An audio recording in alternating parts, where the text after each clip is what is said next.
Gurudev.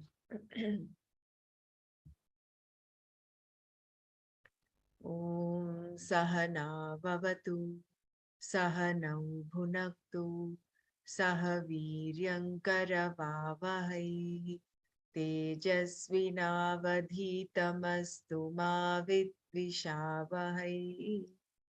Om Shanti Shanti Shanti. Narayanam Namaskritya Naram Chaiva Narottamam Devim Saraswatim Chaiva Tato Jayamudiraye. Jai Gurudev.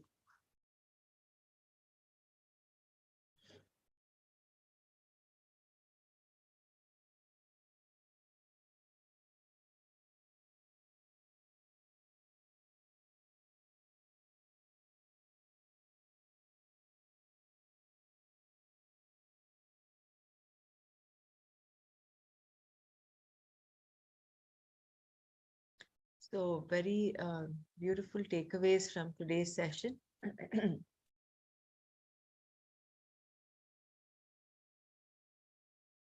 Goes on to describing he's the sustainer, he's the creator, he's the permitter, he's also the bhokta. He's talking of the Purusha and versus the Prakriti. Prakriti is that which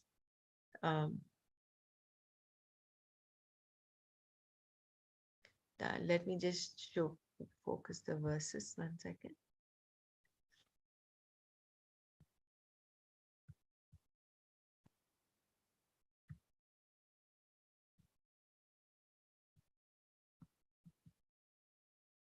Verse number 22, I think, not this, the previous one.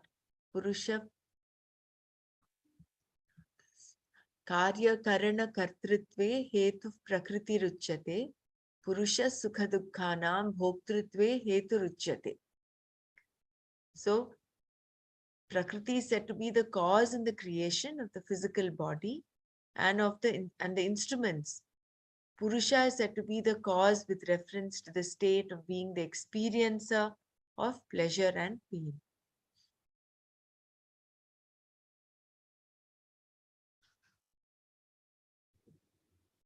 So it is this beautiful conjugation of the Prakriti and Purusha is what causes the Jiva.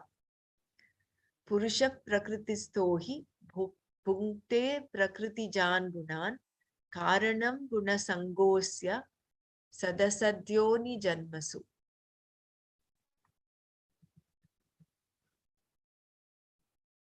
Because Purusha, enjoyer or Jiva, obtains in Prakriti, he enjoys the attributes born of Prakriti. His attachment to the attributes is the cause for births in higher and lower wombs. So the Bhokta aspect of the Purusha that is being described here is with respect to him being a Jiva, still enveloped with ignorance. Then Upadrashtanumanta cha bharta bhokta maheshwaraha paramatmeti chapyukto dehesmin purushah paraha. Upadrashta is ultimate seer, Anumanta is permitter, Cha Bharta sustainer, Bhokta enjoyer, Maheshwaraha limitless lord or creator, Paramatma cha Ukta iti and called limitless self, Dehe asmin api in this body also, Purushaha the person, Paraha limitless. So the ultimate seer, permitter, sustainer, enjoyer, limitless Lord, and also called limitless self, is the person who is limitless in this body.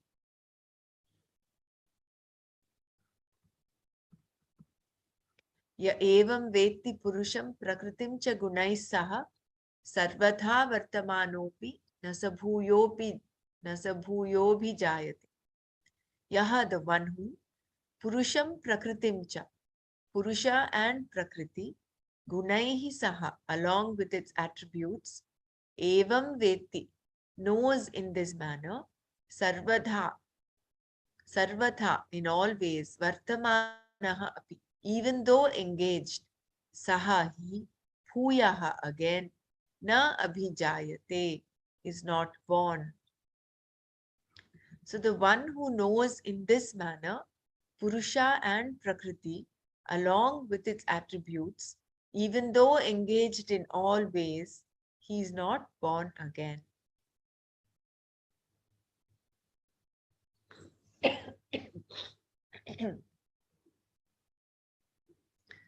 Then dhyanenatmani pashyanti kechidatmanamatmana anye sankhena yogena karma yogena chapare.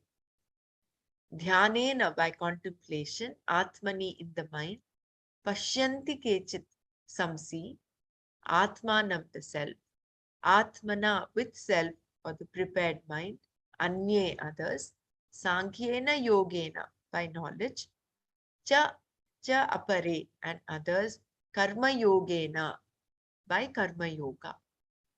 So by contemplation in the mind, some see the self with the self, the prepared mind, others by knowledge, and others by karma yoga.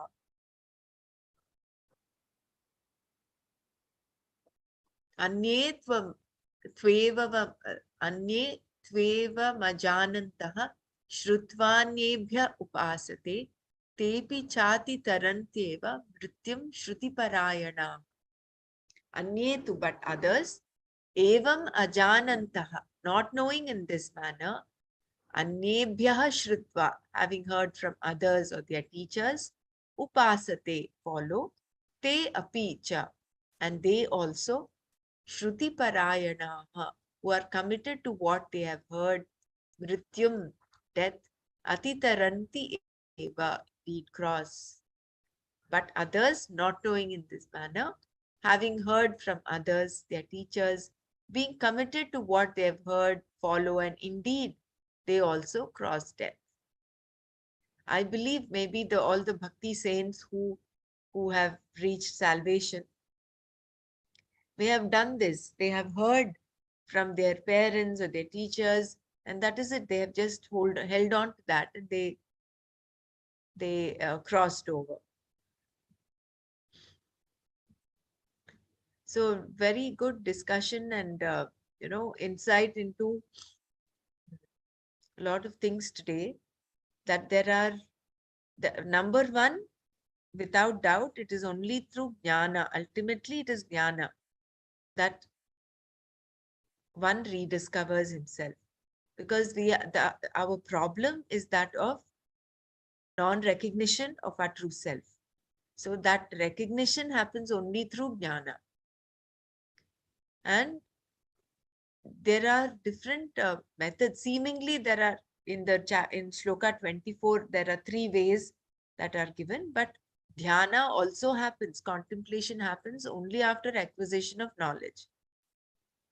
Sankhya yoga is again through knowledge, and then karma yoga does not mean just practice of karma yoga. It is karma yoga along with acquisition of knowledge. So ultimately, all three, the last step, the final step is jnana for the ultimate realization to happen. And the beautiful story of Yajnavalkya and Janaka's story, where and his wives Maitri and Katyayani, and the question of Gargi as who is Kripana. Beautiful inputs today. And I just noted down again for us to remember the four Mahavakyas from Brihadaranya Upanishad. That is the conversation between Yajnavalkya and Rishi Janaka. That is Aham Brahmasmi. And from Mandukya, it is Ayamatma Brahma. From Chandogya, it is Tattvamasi. And Aitreya Upanishad is Prajnanam Brahma. Yeah. Anyone wants to share anything? Please go ahead. Let's all share so that only then it will Jai Gurudev. Yeah, go ahead, Manana. I feel that bhakti is there in all of us, whether we acknowledge and recognize it or not. But because the bhakti is a continuous thing which is just happening, that is why we are here together. Even to miss slightest thing on the spiritual path, if we are it's being done through us, it is because in the background all the time that bhakti is there which is propelling us. So we have to take it for granted that bhakti is there. We need not do bhakti. Bhakti is not something to be done, it's there already. What you all say? Yeah, and I think even Karma Yoga, in order to practice Karma Yoga in the true sense, there is bhakti there. Otherwise, see, Karma Yoga, Swamiji has mentioned that you need to um, accept Ishvara as the Karma Phaladata and the Karma Dhyaksha. So, unless that element of bhakti is there, you cannot practice Karma Yoga. Otherwise, you're just an ethical person. You're just someone who's following the right, who's on the right side of law. Whereas in order to be a karma yogi, there is that element, bhakti is integrated in that. Just like how bhakti is integrated into jnana. So bhakti is part and parcel of this. Whether you are following the Shastra Vakyas as a jnana yogi, or you're even doing dhyana. Dhyana of what? What are you doing dhyana of? Of the ultimate cause, of the ultimate, the creator, the absolute knowledge, bliss, and ananda. So I think bhakti runs in and through it. It's an integral part. So we cannot separate bhakti as a separate um, element in this path.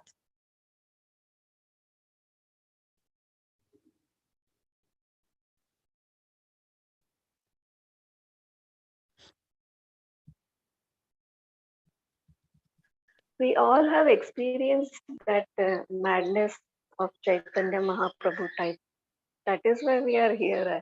Otherwise, why we should be sitting in Nanaji's Yeah, yeah. uh, And sessions? and from what we read yesterday about in chapter 12 about how Ishvaranugraha creates that situation, gets you the right person to give you the right knowledge, creates the right sangha. All that is such a reality now. We are all experiencing it. And that's exactly what Nana also said. All these are Kitappa's blessings. If it was not for that, just imagine someone sitting in Australia, Suma, and all of you in India, and you know, people across the Middle East. It's unless we all have had that Ishvaranugraha, we would not be together on this. And Gurudev has been harping, read the Bhagavad Gita from so long. And read is not just chant and read, isn't it? It is attempting to understand what is the import and living it. That is the whole purpose. So indeed, I feel very, very blessed, and all of us are, to be on this. So while we are at this, I just wanted to ask again, because Nana was thinking if we give a lot of break, then it might, he wanted to find out if, as far as possible, we continue even during the Navratri. So I'm just asking, is anybody else able to share? Bela, if I let you know how to do it, will you be able to share the screen? Hariom Brahmaraji, my again travel is not decided to for Okay, India. I'm fine. really No problem. No problem. I'm not sure who else is there. Suma is traveling. What about Renu ji, Dr. Renu? Yes, Dr. Saga. Will you be able to share the screen? No. No, right? Anyone here on the Manana group right now who's a little, what about Loveleen? I can, but I'm not 100% confident. Yeah, we can run through a little bit. I can guide you as to how to do it. It's not a very difficult thing. So let us, I will connect with you after this. If it is possible, whatever days, maybe even from say the 1st to the 5th, if we can continue. Let's see. We'll talk about this. I just wanted someone to take a little bit of a lead so that we don't give too much of a break because of my travel. Yeah, I'll connect with you. Okay. So chapter 13, anybody else wants to share?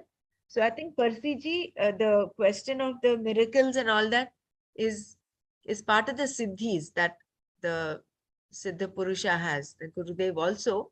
That is why he does not exhibit his miracles all the time. No, I remember in Rishikesh, there was one lady who was wheelchair bound, and no, the lady had brought her husband who was wheelchair bound, and he had a paralysis stroke or something. But that's it. Gurudev just gave blessings, and that's it. He went away. That person did not get up, stand, and walk. But there are instances where there are people who are deaf who started speaking.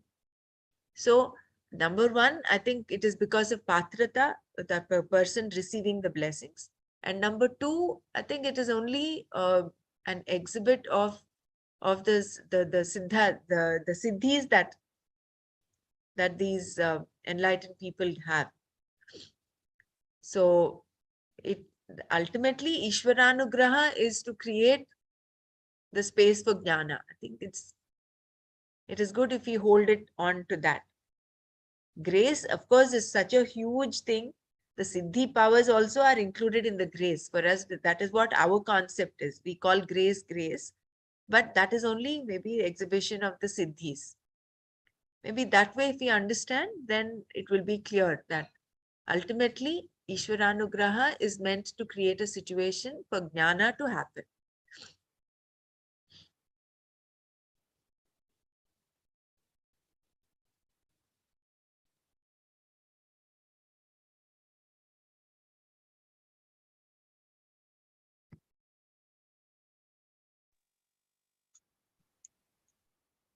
I think everything is interconnected. Faith, grace, devotion, knowledge, everything is very intertwined. Yeah. And at some stage, we recognize it, and that brings a shift in us. Definitely what Nanaji said, it is knowledge that brings that shift. Yes, knowledge and experience of that knowledge.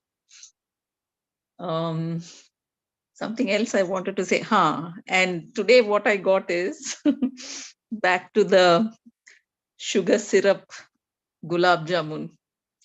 So if I consider myself as the gulab jamun, probably at some stage of being fried, or maybe fried or not even fried, but I still need that soaking time.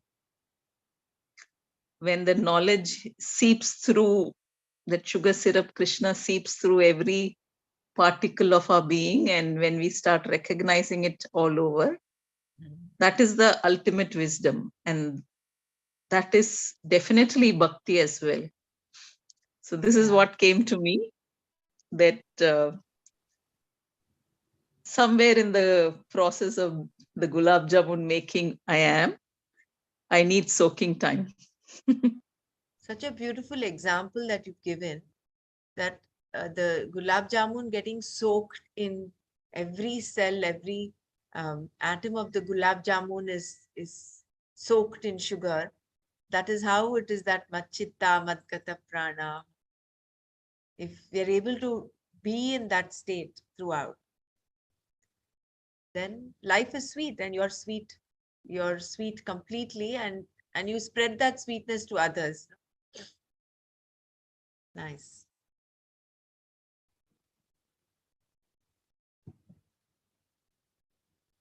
Another thing is, I don't remember which chapter, but Bhagwan himself says, those who see this actually see the truth, wherein he talks of both the Jnana Yoga and Karma Yoga, they ultimately reaching the same. The end point is the same, the goal is the same. Those who see this actually see. I can't remember the shloka, but this is what, when you say they're all intertwined, of course they are. They are intertwined. It is only our intellect, the analytical intellect wants to, create, try to understand so much that wants to create that maybe a division. And in that process, we think they are separate, but actually they are one.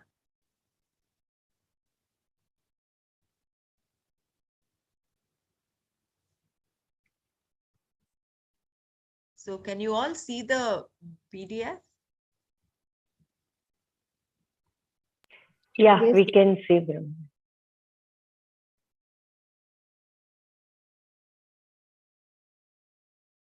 So where did yeah, I think we stopped here, no? We stopped at shloka 9, I think.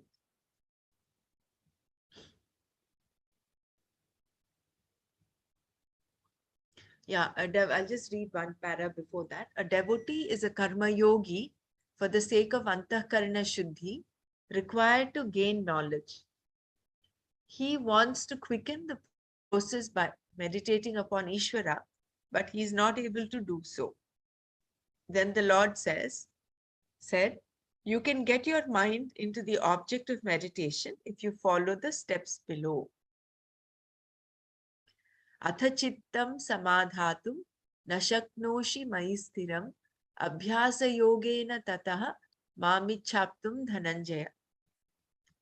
Atha, then, mayi, in me, chittam, your mind, sthiram, steadily, samadhatum, to absorb, na shaknosi, if you are not able, tataha, then, abhyasa yogena, through the practice of yoga, mam aptum, to reach me, ichha, may you seek, dhananjaya, Arjuna. Then, if you are not able to absorb your mind steadily in me, then through the practice of yoga, may you seek to reach me, Arjuna. Mayi, in Parameshwara, the Lord as Saguna Brahma. If it is not possible for you to place your mind in me steadily for a length of time, which is called dhyana, meditation, what should you do? Then may you desire to reach me through Abhyasa Yoga, the practice of yoga. Abhyasa means doing the same thing again and again, punah punaha. Not mechanically, but with an alertness. Any skill depends entirely on Abhyasa. Whether you want to drive a car or pilot a plane, you require hours of proper practice. It is the same here. The mind is not able to remain with a chosen object of meditation because of lack of abhyasa. We have not learned how to keep it there. All our lives, we have been wool gathering. Unless we forced it to, the mind does not stay focused on anything. And in meditation, nobody forces us.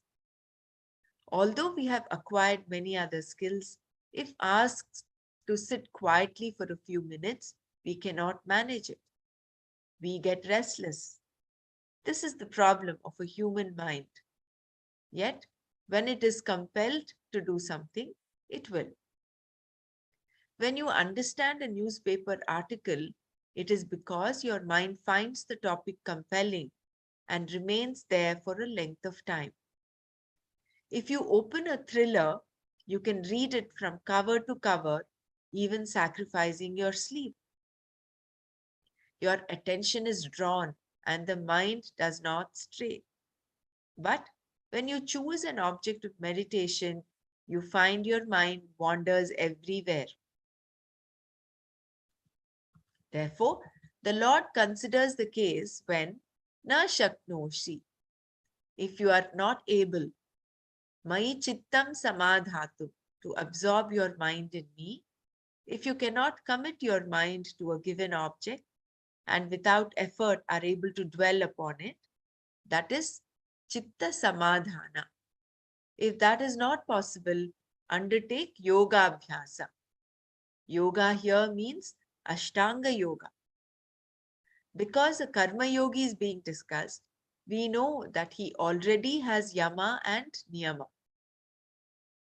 All he has to do is asana, pranayama, pratyahara, and dharana to gain the capacity to contemplate. Dhyana siddhi. In order for this to happen, he follows the prescribed steps.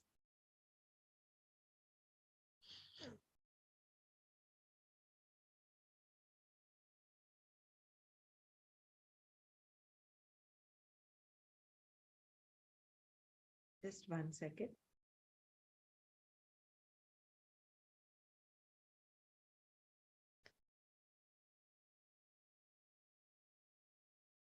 So, this is very true. When we are compelled to do something, we have the interest to do something, we do it without any interruption. Like, for instance, watching a movie or reading a very interesting novel or an interesting article, nothing takes our mind away. We are able to focus our mind effortlessly. But when we have to sit for meditation, the mind generally wanders. So therefore, Bhagwan's giving another alternative. If this is not possible, if you're not able to absorb your mind in me all the time, then you take to Ashtanga Yoga, Yoga Abhyasa, which is here means Ashtanga Yoga. And Abhyasa is something that we do regularly, again and again, not just mechanically, but with alertness. And since we're talking of Karma Yoga, Yama and Niyama are already understood that he has. And what all constitute Yama and Niyama? Yama has Satyam. Can we enumerate the 5 things in Yama and Niyama? Ahimsa, Satyam, Asteyam. Asteya, Aparigraha, and Brahmacharya, right? Yes. And Niyama is Saucha, Shaucha, Santosha. cleanliness. Yeah. Shaucha, Santosha. Santosha. There is Tapas, Tapas, Svadhyaya, and Ishvara Svadhyaya. Pranidhana. Ishvara Pranidhana. Pranidhan. So we are supposedly, we have acquired the Yama and Niyama. We are already practicing that. So what you need to do is practice the other aspects of, the 6 other aspects of Ashtanga Yoga. We'll just run through Yama, Niyama again. 1, Satyam, Ahimsa. Ahimsa again includes Ahimsa not just bodily, physically, also mentally and by word and by thought. Ahimsa, Satyam, speaking the truth and being with the truth. Then Brahmacharya, practicing celibacy, also reveling in the infinity. And then Asteya, non-stealing, and Aparigraha, खाली non-accumulation. पुसून देशील मला मग मी ढकलून दे आधी ह्याच्यावरती पुसून घे खूप घाण झालं. हे And Niyama includes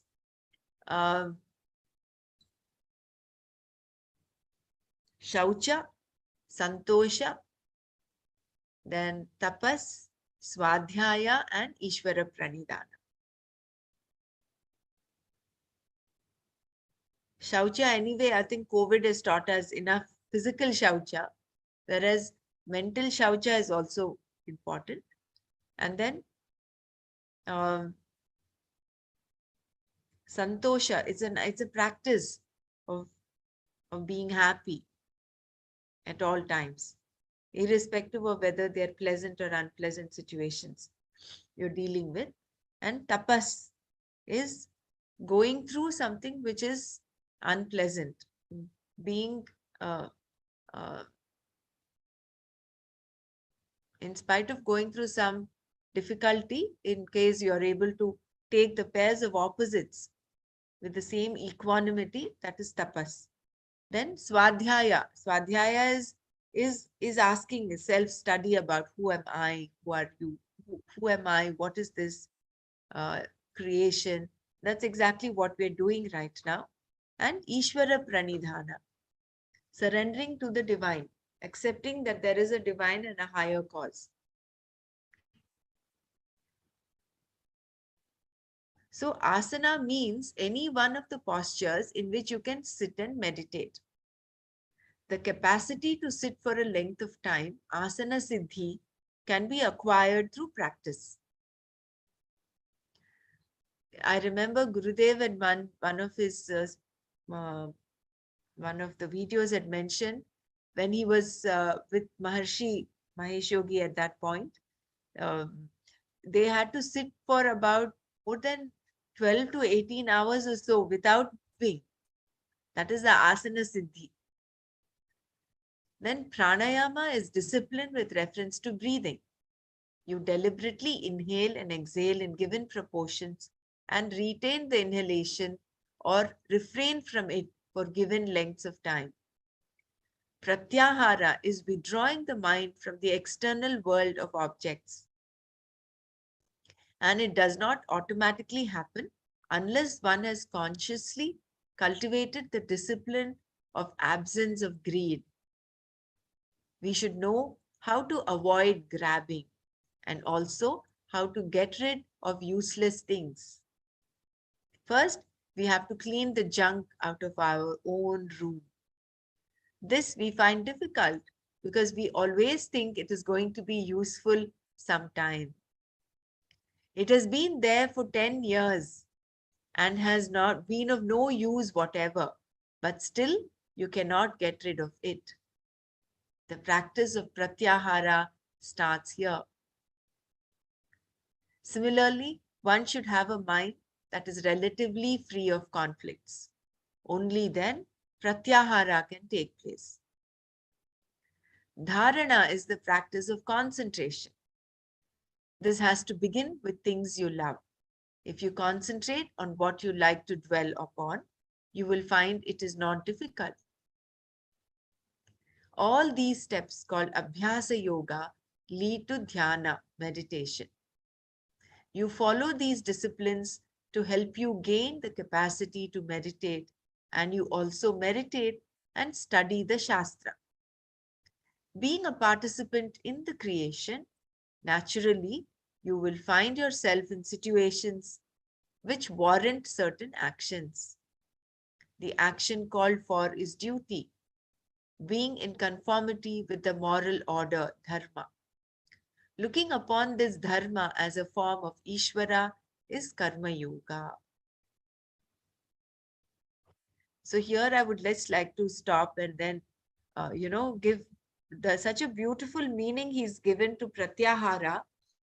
And this is so, I can see myself here, in which he says, it is not just pratyahara is withdrawing the mind from the external world of objects, and pratyahara, it is you are giving it an alternate food. That is, you're taking your mind inwards from manaha, you're making it namaha. You're deriving that joy from within. And for this, what Swamiji has mentioned here is so beautiful, is that not only should you uh, cultivate this discipline of absence of greed, you should also have the ability of getting rid of useless things. And he says, your pratyahara begins by removing the junk from your room, all clearing out your room, decluttering it. And I mean, that is one thing that although it is there in the back of my mind, when I start decluttering, that I always think, oh, this can be used for this, that can be used for this, but it's been lying there for so many years. and it's not being used at all, but you still want to hold on to it. So practice of pratyahara begins there. That is such a beautiful input.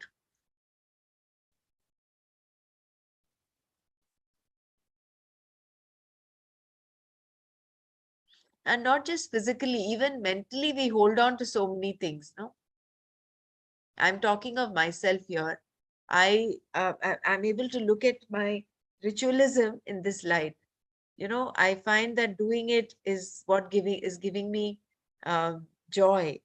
But actually speaking, that is also a form of um, giving that up also is a form of pratyahara, where you are deriving it from within and not so much externally.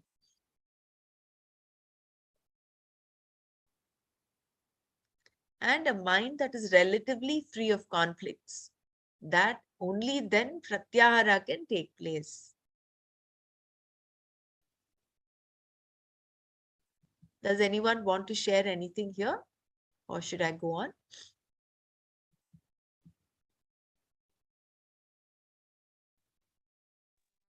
When we go through this, no, yam niyam and all, again, when we are referring all these things, suddenly I feel that, oh my God, on the path for so long, but still feeling that starting from zero. Hmm. For me, I'm just in awe of how Gurudev has given us everything in such a platter. He's included the whole of the Ashtanga Yoga in our happiness program. And he is actually given us the shloka. If you cannot put your mind on dhyana, on me all the time, practice Abhyasa Yoga, is what Bhagavan said. And that's exactly how Gurudev has given us. He has, for the vast majority, it is difficult to just simply contemplate and sit in dhyana and absorb their mind in Bhagavan all the time. So he's given us the second alternative of Abhyasa Yoga. He's given us pranayama, asana, pratyahara, dharana.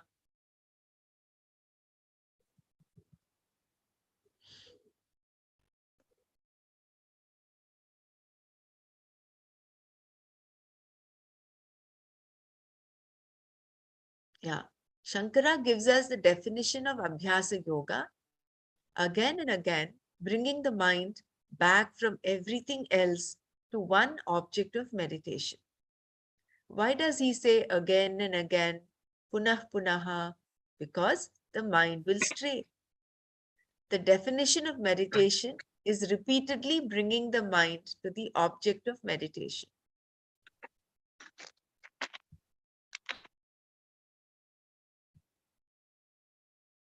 We cannot complain that the mind wanders in meditation, because that is what makes it meditation, dhyana.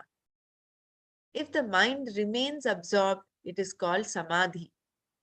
In meditation, the mind will wander, and whenever it does, you bring it back to the chosen object. If it drifts away again, bring it back again. This is abhyasa. Asana, pranayama, pratyahara, and dharana can be considered constituents of dhyana. Therefore, Krishna says, seek to reach me through the practice of yoga, Arjuna. Tata abhyasa yogena mamaptum icha.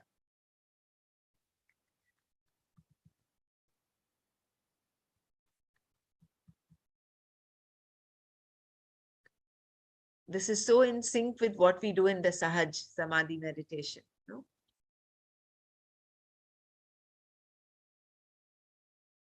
Again and again, you bring the mind back to the present moment using your mantra. Then the Lord says, Abhyasepyasamarthosi matkarma paramo bhava madarthamapi karmani kurvan siddhima vapsyasi. Abhyase api, even for the practice of this yoga, asamarthaha asi ched, if you do not have the capacity, mat karma paramaha, one for whom action dedicated to me is paramount, bhava, may you become. Api, even, karmani kurvan, doing actions, madartham, for my sake, siddhim, success, avapsyasi, you will gain. Even if you do not have the capacity for the practice of this yoga, may you become one for whom action dedicated to me is paramount. Even doing actions for my sake, you will gain success. Suppose even this is not possible. To sit and do anything is almost impossible. Then set aside this meditation on Saguna Brahma and do your daily prayers and duties, dedicating them to me. Dedication is nothing but conformity with Dharma, looking upon it as Ishvara. Later in the 18th chapter, he tells us, Yatah pravrittir bhutanam yena sarvamidam tatam swakarmana tamabhyarcha siddhim vindati manavaha. The 46th verse in Gita, chapter 18. Tam abhyarcha, worshipping that Lord. Yataha pravrittir bhutanam, from whom all elements and beings have come. Yena sarvam idam tatam, by whom all this is sustained. Swakarmana, by his own duty. Siddhim vindati manavaha, a man finds success. The entire creation, Jagat, is non-separate from Ishvara. With an awareness of this Swakarmana abhyarcha, worshipping with one's own karma, meaning doing what is called for at any given time and in any particular situation. A particular act of worship is not what is meant here, but the awareness of Ishvara as dharma and conformity to that. By this, he says, Siddhim vindati manavaha, a person gains success. Success here is antahkarana shuddhi, a prepared mind through which one can gain knowledge. The real success is moksha. Therefore, if you cannot meditate, do not condemn yourself. As long as you continue doing what you are doing as a karma yogi, that is enough. You will gain everything. If it is not possible to look upon dharma as Ishvara, in the following verse, the Lord offers another alternative. Perform all your actions, fulfilling your likes and dislikes in conformity with dharma. When the result comes, offer it to me and then take it. This is common practice in India. Even though people may not know what is behind it, they do it. After cooking food, they first offer it to the Lord and then eat. If they build a house, they first offer it to Him and then enter it. Anything new is offered to the Lord.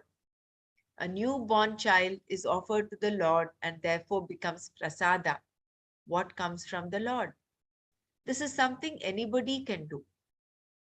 These alternatives are not really very different from one another. The emphasis is just shifted.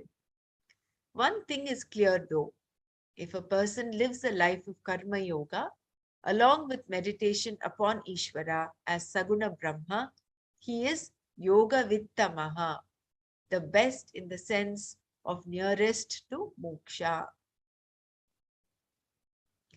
Tataha mam aptum ichha, may you desire to meditate upon me.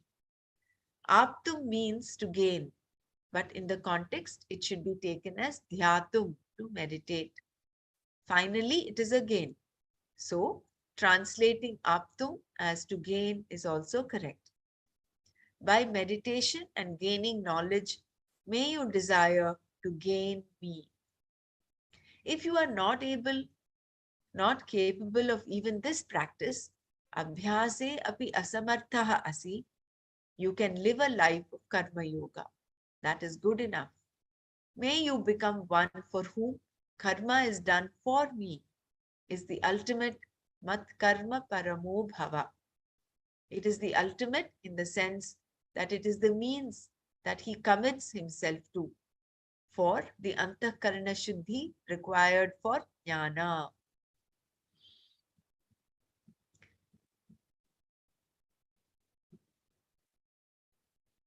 I'm just reminded of what we read yesterday. Was it yesterday where we talked of where it's not just your mind, but also your intellect is yoked to this knowledge? That commitment comes not just from the mind, but also your intellect, right? So I was only thinking about it. I was wondering, I was introspecting about that. The very fact that all of us are here every morning is that our mind is there for certain. But how are we spending the rest of the time that we are wakeful is that will determine whether our intellect is also yoked onto it, isn't it? Otherwise, we have so many other things to do. In this, I would like to draw a parallel the way my father, Nana, would live. Of course, when he was working, of course, he would go to work and come back. But the rest of his retired life till now, um, he has been so committed to this knowledge that he spends a good part of his wakeful time reading the scriptures, being with it, or doing some chanting. So that I would consider even the intellect getting yoked to it. Otherwise, we are only satisfying our mind by being here, but keeping the intellect also connected. If we're able to do that, then we would be true to what Bhagwan is asking us to.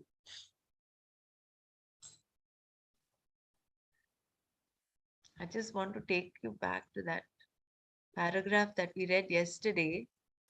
It just occurred to me. 1 second.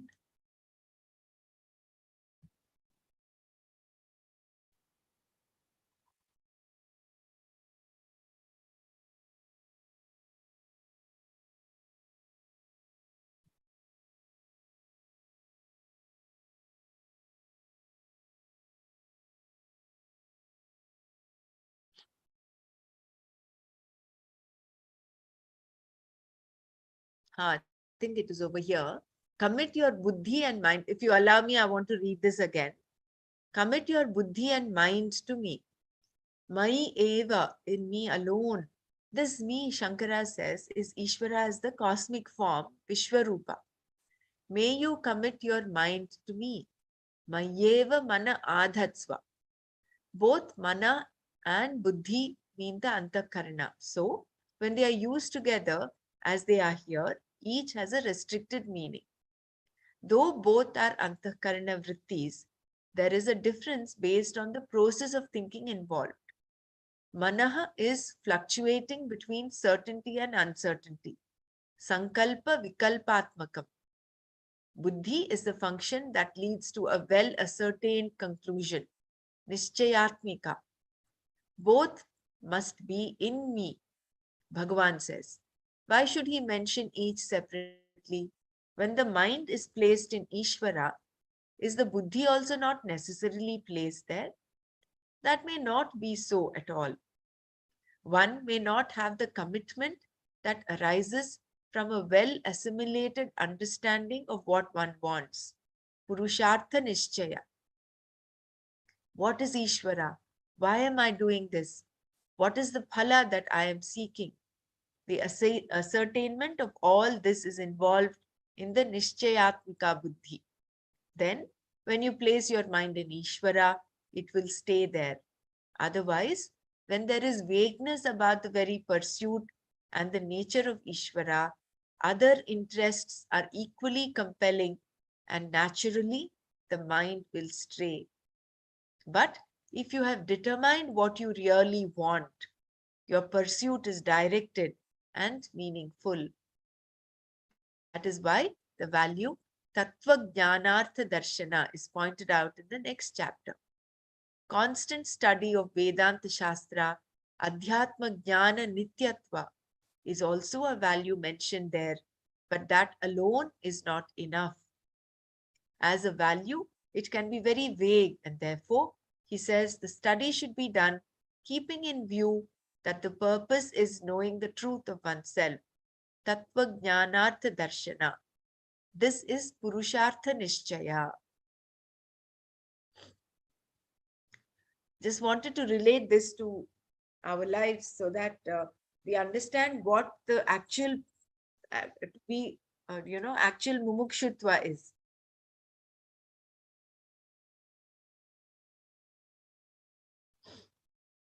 And does anyone want to share anything over here?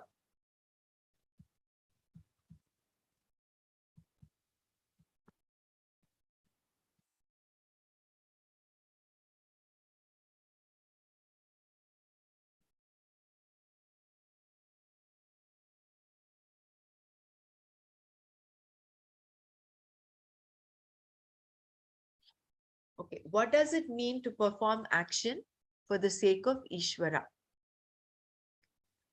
What does it mean to perform action for the sake of Ishvara? Does Ishvara need your karma like a master needs the services of his servant? The master gives the orders, telling exactly what has to be done, and the servant obliges in return for some payment. Both stand to gain from the transaction. Does the Lord also tell you to do specific things whereby he is going to accomplish something?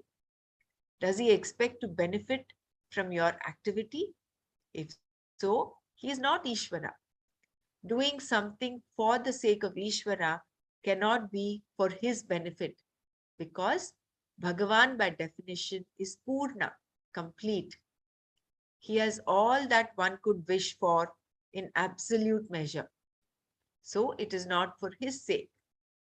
Suppose you do it for your sake, then it is not karma yoga. You become a karmatha. Doing karma for Ishvara's sake is doing it as an expression of your devotion to him. This is Ishvarartham karma. Further, Ishvara is in the form of dharma. Sanatana dharma is the name for the Vedic tradition. This dharma, which is unfolded by the Vedas, is eternal, Sanatana. Sanatanascha asau dharma. Here we view Ishvara as the Upadana Karana, recognizing that the very order in the world is Ishvara. Or we can say it is the dharma of the one who is eternal, Sanatanasya dharma. In this, Ishvara becomes the Nimitta Karana. Conformity to his order is Ishvararpita karma. Either you think, I perform this action for the sake of Ishvara, or in conforming to dharma, I am worshipping Ishvara. Both are similar.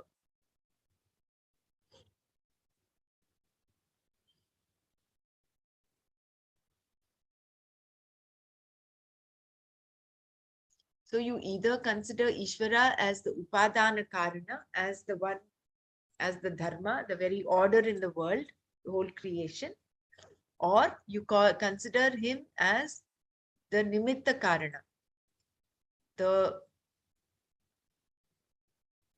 basis of all this creation. So conformity to his order is Ishvararpita karma. Either you think, I perform this action for the sake of Ishvara, or in conforming to dharma, I am worshipping Ishvara. Basically, you do what is to be done. Thirdly, you can cultivate a certain attitude which comes from recognizing this karma is done by Ishvara, not by me. In that, you deflate your ahankara and attribute the very karma to Ishvara. That is also Madartham karma. Through his vibhuti alone, my legs are able to move. My tongue is able to talk. This mind is able to think. It is all Ishvara. My body, senses, and mind are all instruments for Ishvara to play his symphony of life. One who appreciates this is also Mat Karma Parama. Ishvara has Prakriti under his control, and that Prakriti, which is my nature, is not created by me. It is all Ishvara. The creation and the creator being non-separate, Ishvara in the form of Prakriti does everything. Ishvara as the sun shines, Ishvara as the earth bears life, and so too Ishvara as the senses, body, mind, etc. does various actions. I perform no action. All this requires conformity to dharma rather than to raga dvesha. Raga dvesha are rooted in the ahankara, whereas dharma is rooted in Ishvara. Therefore, when you act according to dharma and in contradiction to your raga dvesha, you are suppressing your ego and uniting yourself to Ishvara. This is the worship which we call karma yoga. Though your own likes and dislikes, which are purely centered on yourself, are initially suppressed, in time they are sublimated. Once you have a value for dharma, the raga dveshas get naturally relegated to the background. Then it is not suppression, but success in the form of maturity and elevation of the person. It is suppression only if there is no understanding of dharma and no possibility of expressing raga and dvesha. Suppose a child has a lot of anger and yet the rules in the home prohibit the exhibition of anger or crying or saying certain things. That child is going to be suppressed. Anger is the product of pain, and pain is due to non-fulfillment of raga dvesha. That is why when you express your anger, there is an aftermath of sadness, the basis for the anger. When you obey rules that you do not understand, it amounts to suppression. This is why it is so important to understand the value of values. It amounts to simple maturity.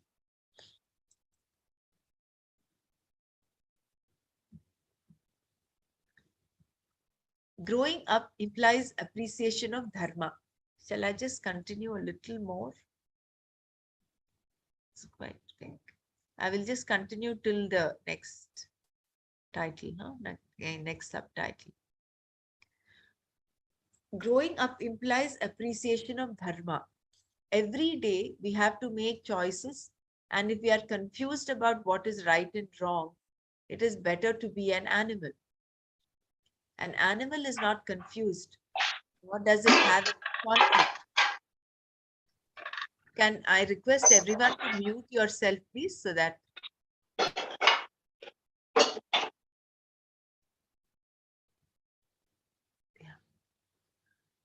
maturity in a human being, an animal is not confused, nor does it have any conflict. Maturity in a human being implies the appreciation of dharma. Then there is no suppression. Because dharma is rooted in Ishvara, love for dharma becomes love for Ishvara. That is bhakti. When the action you do is for the sake of Ishvara, who is dharma, not for fulfillment of raga dvesha, you are mat karma parama. To live a life of karma yoga, you must have an awareness of Ishvara being in the form of dharma. It is a very alert life. Karma yoga is not doing a lot of things. Though a karma yogi may be very active, that is not what makes him a karma yogi. If you go to Wall Street in New York, you will see frantic activity. A broker may be handling 8 phone calls at a time. It is not the amount of activity, but the attitude that makes a person a karma yogi. Though he may be very busy, A karma yogi has no anxiety about what he's doing. He has no fear or conflict and goes about doing what is to be done with an inner relaxation. All that he does is for Ishvara. That is karma yoga. The ahankara gets deflated and raga dveshas get neutralized. If dharma is protected, it protects you. Rakshitaha dharmaha rakshati tvam. How does dharma protect you? Rakshati means it protects not your life, but your sukha, your peace of mind. Protecting merely your longevity is meaningless. What is the point of living 10 more years in distress and causing another 10 years of distress to others as well? With a restless mind, you are not going to radiate Shanti.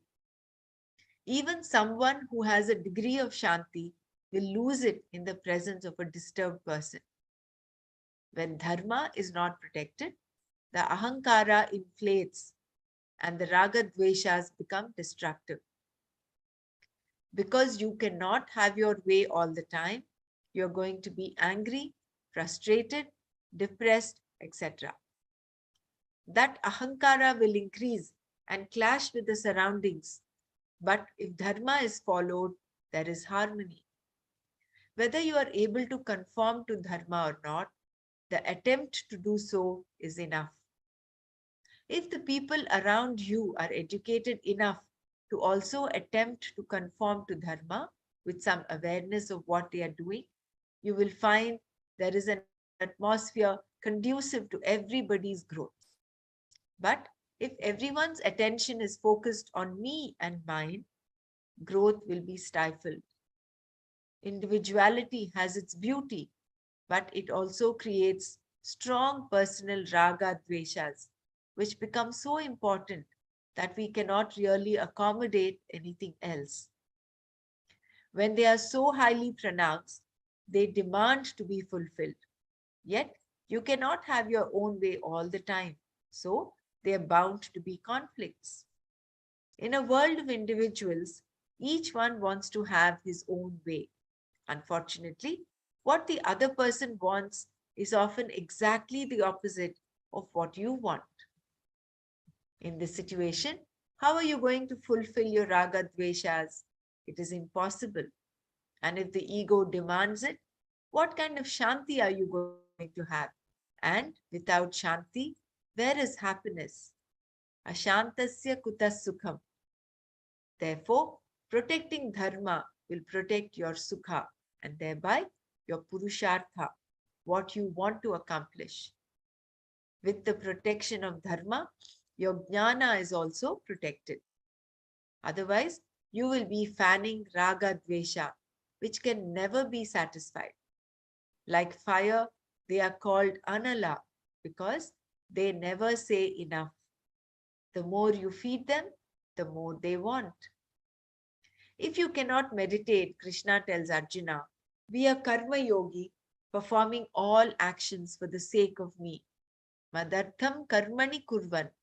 You will gain success. Siddhim avapsyasi. What can be the success for a karma yogi? Siddhi means moksha. Here, Shankara says it is through gain of knowledge. Merely performing actions for Ishvara's sake does not ensure siddhi or success. But in performing all actions for Ishvara, your ahankara will be deflated and raga dveshas neutralized.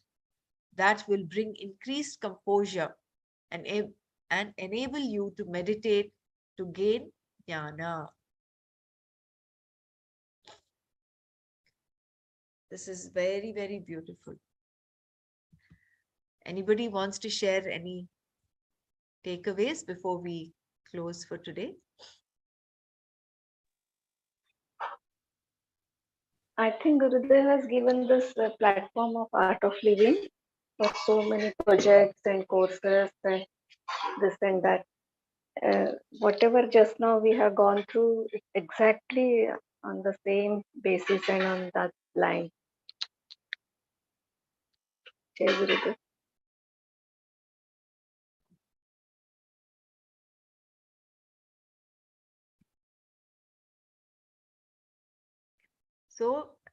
bhakti is ingrained in performing karma yoga.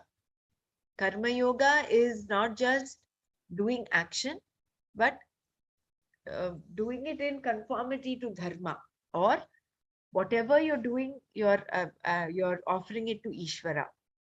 So that is two aspects of karma yoga. And the third is, it is only your vibhuti. It's through your vibhuti that I'm doing whatever I'm doing. It's because of your vibhuti my legs are walking. Because of your vibhuti I'm even speaking.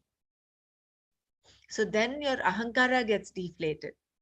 Then that kartritva bhavana is not there.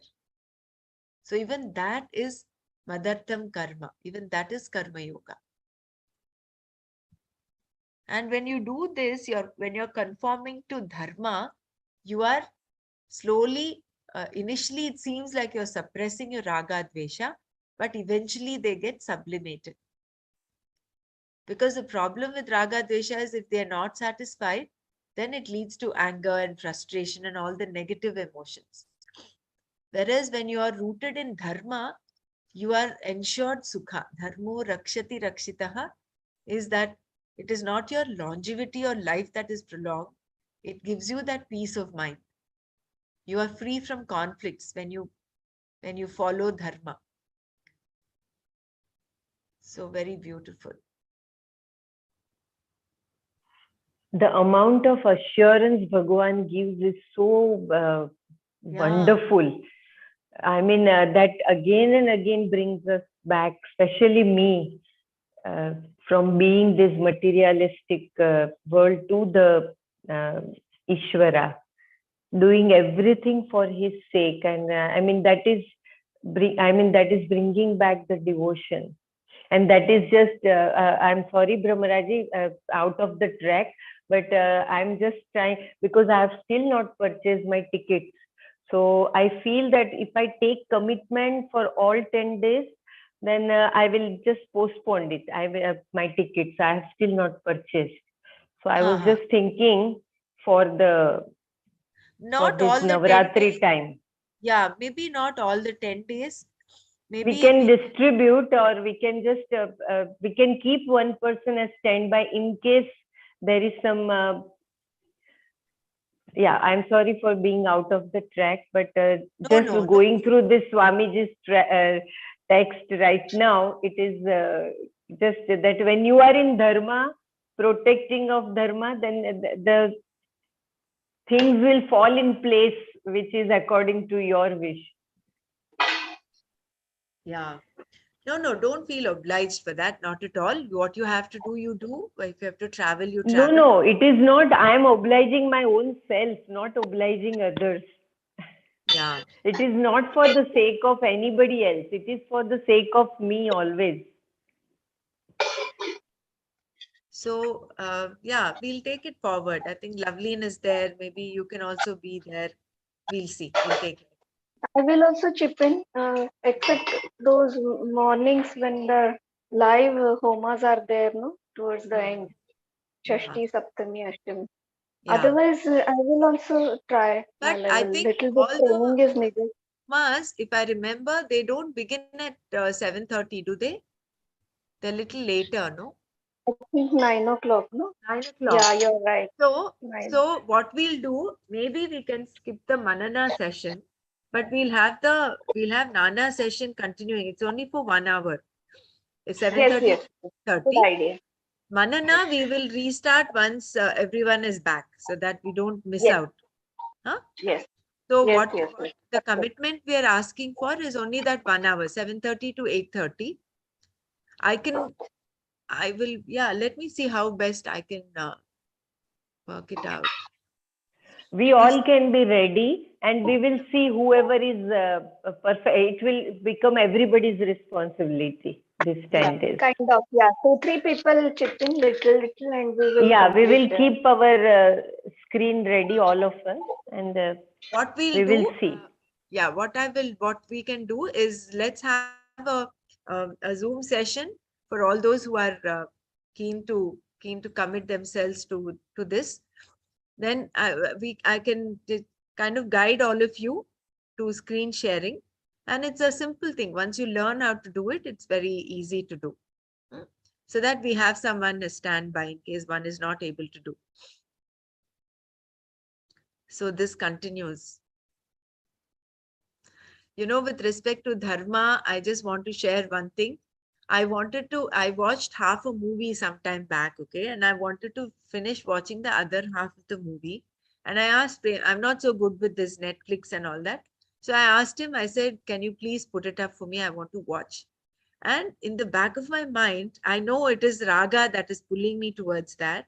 And I'm thinking, you know what, in that time, I can actually sit and read something, sit and read Swamiji's commentary. So I said, okay, I'm going to let that be. I'm going to rest the urge to watch the movie, that other half of the movie, I'm going to keep it aside. And I picked up Swamiji's commentary and I was reading it. And at the end, I felt so empowered that I was able to overcome temporarily. That may be still there at the back of my mind, as that rasa is still there, but at least that time that I spent reading and being with knowledge was very empowering. So that is what is meant by this conforming to dharma, and also I think to keep your intellect also yoked onto it. It's not just the mind that is there, also your intellect. When your intellect is also there, then that nishchayatmika buddhi comes in. I just wanted to share this. Otherwise, we will just be tossed and turned over by our raga dveshas.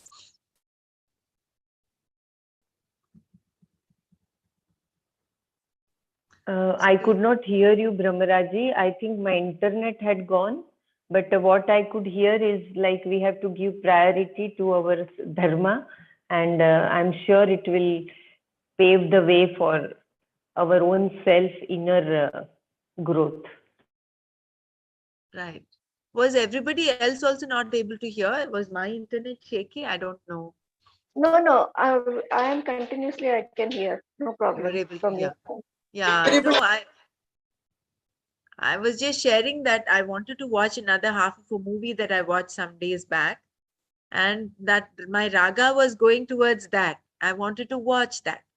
But then I let that settle down. I said, let me do some reading of Swamiji's commentary, some Gita home study. So I felt very empowered after doing that.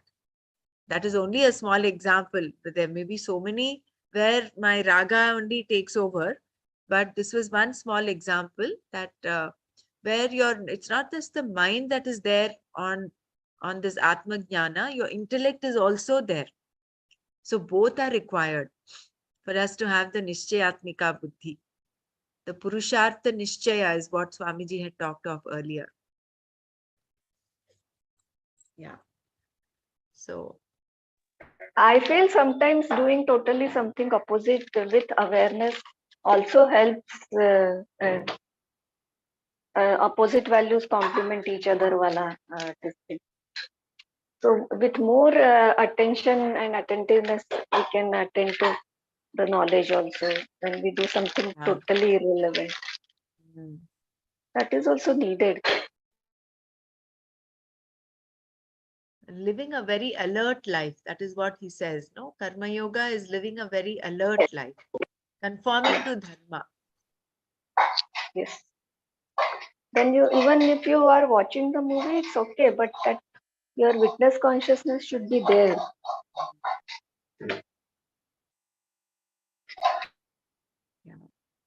And also we feel the difference. I had to actually watch a movie with my family because everybody was going. So I watched that movie for I could feel the difference, after the movie I was so drained. The mind was in such a clutter, and the difference when we attend this class and knowledge, our energy is different. We are elevated, we feel so happy and positive. And there it was completely opposite. So rightly said, opposite values, and then we know the value also. We value this knowledge more and more in our life. Jai Gurudev. Yes, very perfect example. But having known this, we don't need to keep experiencing it to experience its opposite values, no? Because see, unknowingly, so many vasanas we are creating in our mind. Correct. We are filling our mind with so much of unnecessary garbage that talking of pratyahara again, that greed, if we are able to take care of our greed for even that sensory pleasure, watching a movie is like you're feeding your senses. I'm not saying it's right or wrong. I'm just giving an example. That's all. But somewhere we will have to declutter also from not just our physical space, but also our mental, should I say, entertainment. What are we feeding our mind? Yeah, but Didi, sometimes, in family, the family might not be in the same, I agree. state that we are in. So Correct. they are into ki why mom is not going with us, Correct. so we have to play that way also, we have to, living in a family, we have to like balance it out. So No, sometimes it is unavoidable. yeah, yeah, that is true. But given a choice, if we are able to exercise our viveka there, maybe that is what is important. Of course, I'm not saying no, you should play the role of a parent and it's something to do with the family. When there's no other choice, that's fine. But this keeping this at the back of our mind. And I think once I was saying, no, experience the five senses ka pleasure, and just be with it like a meditation, and see how the flip happens. Mm. Food you are eating, you are enjoying, and it is definitely to increase your energy. But the same food, if it crosses that threshold, it starts sapping your energy. That happens with all five senses.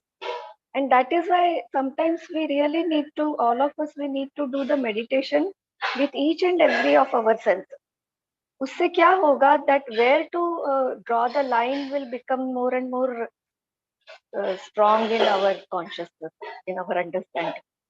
Otherwise, unknowingly, sometimes we over it little bit. We unnecessarily again and again listen to the same music. It has already crossed the threshold and it is putting you down now.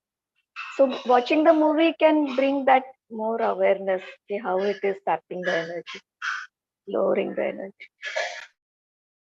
Not only that, there was something else I wanted to share. I just skipped off. Mm.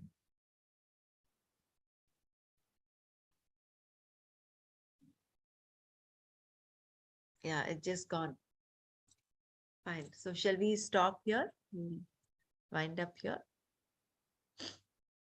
Om Loka Samasta Sukhino Bhavantu. Om Shanti Shanti Shanti. Sarvam Shri Krishnarpanamastu. Jai Gurudev. Jai. Dhanyavad Brahmaraji. Just let me know. I could not hear in between due to my internet had gone Yeah. suddenly. No problem. I could not hear at all what you said about the Navratri responsibility. I mean, Right. No, I think we'll have a Zoom meeting for all those that are keen to share screen and learn how to do it. So then we'll see what days we will continue and what days we'll need to kind of give it a go. We'll take it up. I will message you okay. personally. No and problem, Brahmaraji. Okay.